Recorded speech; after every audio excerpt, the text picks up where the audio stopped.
As one of the first and fundamental forms of communication, writing and typography trace their roots back to the Upper Paleolithic times when cave paintings used symbols as a form of language. However, as the formal history says, writing was developed by Sumerians around 3500 BC. As each civilization advanced, so did their need for communication as it became more complex. From Egyptian hieroglyphs with symbols and ideograms to ancient Greeks and Romans who created their own stylized alphabet, which we still use today.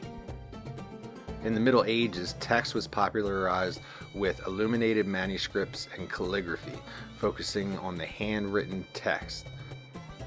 The most important point in the history of modern typography as we know it today was the invention of the movable printing press in the 15th century. At this moment, everything changed. Books could be published and distributed on a large scale, meaning that education became more widespread, news could be created and read, as well as advertisements. But how has writing evolved since then? How did typography become more than just a decorative element and turned into not just an important form of art, but also a language in itself in our contemporary society? The pop art movement from the 1950s and 60s emphasized the kitschy elements of popular culture and created art as a protest against the elitist culture and the seriousness which surrounded it. Artists like Andy Warhol completely replicated both forms of consumerist products as well as the fonts used for their commercials.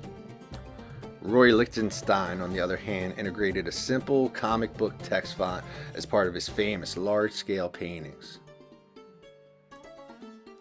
Since its very beginnings, the fonts used in graffiti made up the essential quality of this art form and was used to create an important style distinction between different artists and groups.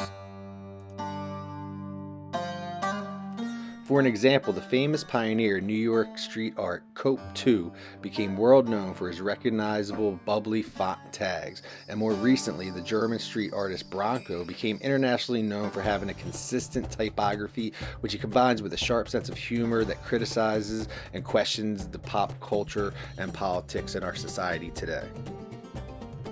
The evolution of typography seems to be bringing it back to its own roots, just like in the times of cave paintings, when it was all about having the symbols within the spaces you inhabit. It seems to be going out to the streets again, occupying walls and delivering messages. Contemporary artists are at the same time developing new techniques with the help of sophisticated technology, but are also looking back into the past for inspiration, all the way to the ancient civilizations from which they took their early symbols and refilled them with new meanings. Typography and the use of text is not just a part of visual imagery, but it's a language in itself, an art form for itself, which shows perfectly the dichotomy between the meaning and the expressive form of any language.